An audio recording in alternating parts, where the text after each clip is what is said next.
कथा प्रेमी सज्जनों, कल की कथा प्रवचन में श्रवण किए कि सरस्वती की 3 भूमिकाएं देखने को मिलती हैं।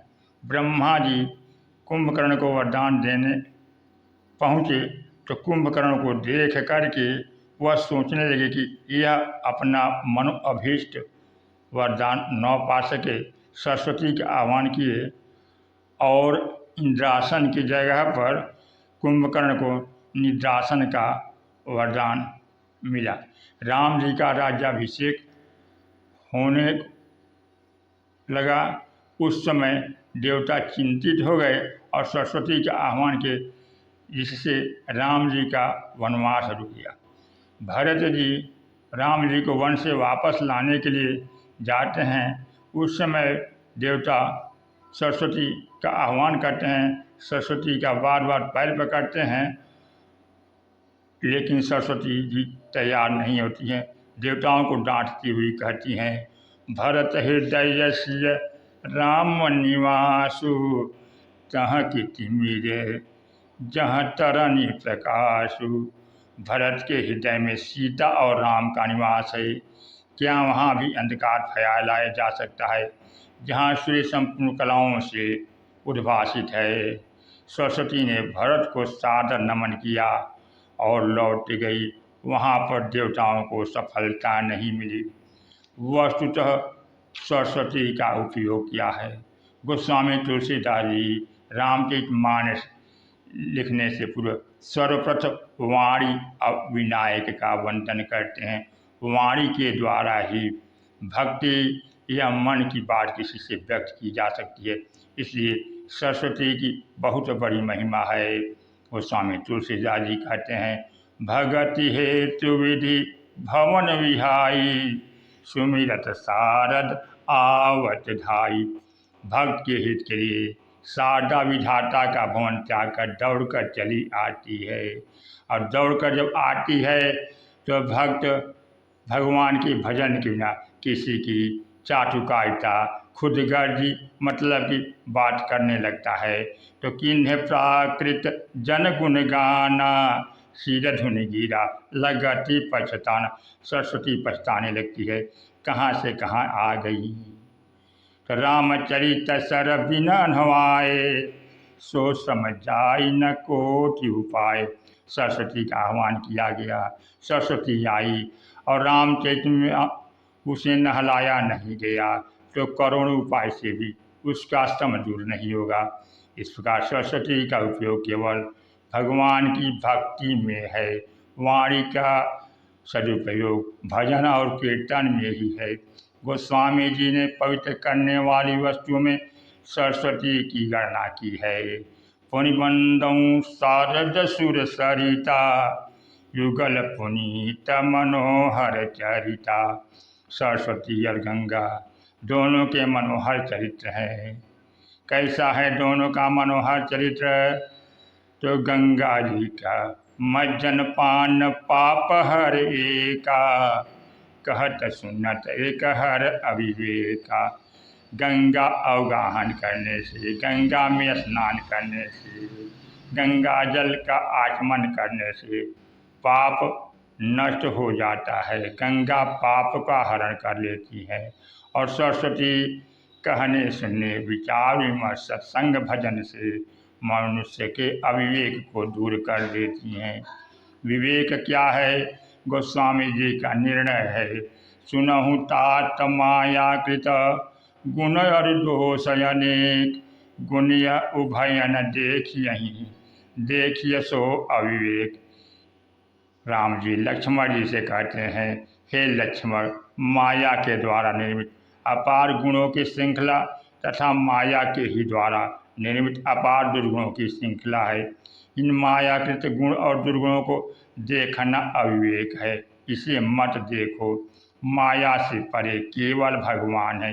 इसलिए विवेक का अर्थ है आत्मचिंतन की जानकारी और उसमें चलना। यही सरस्वती की देन है। गोस्वामी जी ने उत्तरकांड में सभी प्रश्नों का उत्तर देते हुए बताया है कि धर्म क्या है, कर्म क्या है, परमात्मा की सत्ता है। सर्वत्र स्वीकार करते हुए वे कहते हैं, सर्वत्र पूजन की आवश्यकता नहीं है। राम एक परमात्मा करोड़ों शारदा से बढ़कर हैं। दुर्गा कोटि अमित अरिमर्दन। दुर्गा को पूजेंगे तो एक दुर्गा प्रसन्न होगी, राम को पूजोगे तो करोड़ों दुर्गा, करोड़ों विष्णु, अरबों ब्रह्मा, अरबों रुद्र आपके ऊपर एक साथ प्रसन्न हो जाएंगे। शारद कोटि अमित चतुराई, विधि शतकोटि श्रेष्ठ निपुणाई। शारदा को पकड़ेंगे तो एक सरस्वती आपका साथ देगी, किंतु राम को पकड़ेंगे तो करोड़ों शारदा की असीम चतुराई आपका कल्याण करेगी। गोस्वामी जी ने संपूर्ण बड़े बड़े देवताओं का स्मरण किया और कहा कि ये देवता केवल एक पक्षी प्रगति में सहायक हो सकते हैं, किंतु एक परमात्मा राम के प्रखर प्रकाश की तुलना में ये जुगनू के समकक्ष भी नहीं है।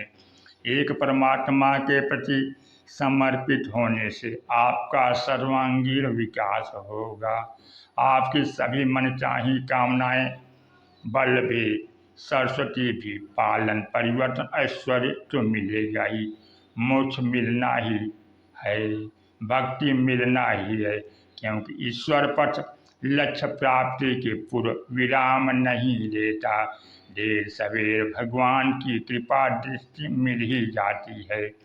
परमात्मा के भजन के बिना किसी की मुक्ति हुई ही नहीं है। गोस्वामी जी का स्पष्ट निर्णय है, रामचंद्र के भजन बिना जो चह पद निर्वाण। रामचंद्र के भजन के बिना अगर आप मुक्ति चाहते हैं, ज्ञानवंत पीसो नर पशु बिन पूछ विषान तो नहीं मिल सकती। बिना भजन के, बिना राम जी की स्तुति के चाहते हैं तो आप पशु हैं। राम एक परमात्मा के भजन के बिना यदि कोई निर्वाण चाहता है, परम शांति और अनंत जीवन चाहता है, तो वह ज्ञानी होने पर भी सींग पूछ रहित पशु मात्र है। सींग पूछ रहित पशु और मानव के मध्य वनमानुष है।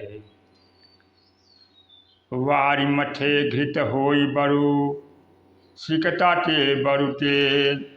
बिनु हरि भजन न भौतरिया, यह सिद्धांत पे। भले पानी मथने से घी निकल आए, यह असंभव कदाचित संभव हो जाए। बालू पेरने से तेल निकल आए, किंतु हरि के भजन के बिना कोई भव पार होता ही नहीं। इसलिए भजन तो एक परमात्मा का ही वांछनीय है। उत्सव आप कोई भी मनाएं, देवताओं की पूजा करें, मनौती माने, किंतु प्रार्थना महर्षि याज्ञवल्क्य के अनुसार सुमिर गिरा प्रति प्रभु धनु पानी। भगवान का ही स्मरण करें, उन पर ही विश्वास करें। छोटे छोटे देवी देवता आप सबको भौतिक सुख दे सकते हैं, लेकिन शाश्वत सुख नहीं दे सकते। छोटे छोटे देवी देवता एक विभाग संभालते हैं, लेकिन भगवान राम अखिल ब्रह्मांडपति हैं। राम, शिव, कृष्ण, ओम एक दूसरे के परिवाची हैं। सबका आशय एक है, एक परमात्मा के प्रति समर्पण, इष्ट के प्रति समर्पण। अतः वाणी, धन, धान्य, जीवन मुचितारी सभी कामनाओं की प्राप्ति हेतु एक परमात्मा का पूजन ही शास्त्रोक्त विधि है। और सरस्वती जी के पूजन का सच्चा उपयोग और सरस्वती जी की कृपा पाने का सार्थकता यही है। इष्ट के प्रति अनन्य भक्ति और मोक्ष या भक्ति की प्राप्ति। बोलिए सियावर रामचंद्र की जय, पवन सुत हनुमान की जय, उमापति महादेव की जय।